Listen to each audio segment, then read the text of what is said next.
Hey guys, Agnerd here. Hope you and your family are doing well. Today we're going to do a review of our New Holland 256 hay rake, and we're going to do a little pros and cons, and here we go.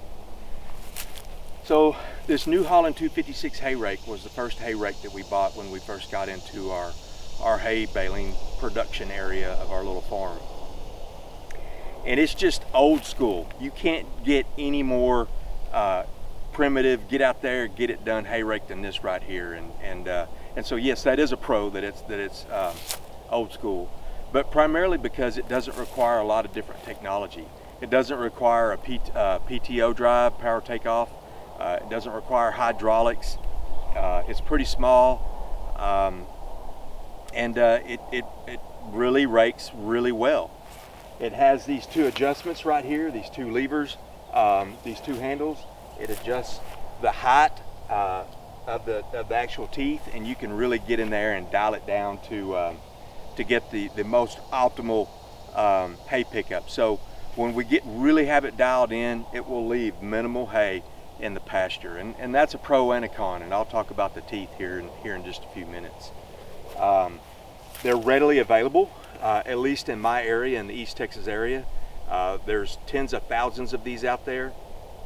New Holland probably pumped them out by the 100,000s a year, I would suspect. I don't know. They're pretty reliable. They do have a few things that'll break down, but on the most part, it's minimal. Parts are easy to come by, fairly easy to work on. I think replacing teeth and tires and that kind of stuff are easy, but when you get into some of the gears in the gearbox, or the bearings in these little lateral bars, that can get a little complicated for your novice. But you know me, it's just jump in there and get after it and figure it out. And so those are pretty much the pros of this hay rake. Is good price. I think we bought this as a package deal with our sickle mower, I think 5 or 6 years ago, maybe 7 or 8 years ago. I think we might have paid a couple of grand back when for the hay rake, for this hay rake and our sickle mower. So it was a really good deal. The cons is it's not real friendly when you're raking.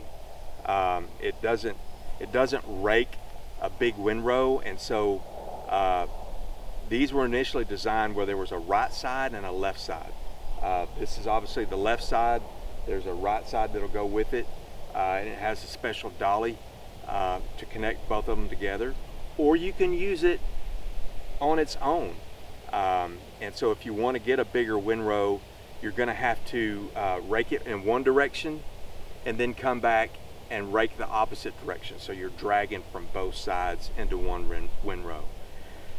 The con about that is because, let's say you're doing a field, you start out raking on the outside, and then you spiral all the way in. And there's other guys that do videos on that. I'm not going to go into that, at least not in this video. And then when you get to the center, as you're going into the center, you need to allow for enough room so you can come back out raking, matching that windrow, so you're getting that double windrow. And so that's a con. That is not an ideal scenario. You know, some of the other cons about it are these teeth. Holy moly. They are a booger bear. We'll typically, when we were using this on an everyday deal, for every acre we raked, we had to replace at least one tooth per acre.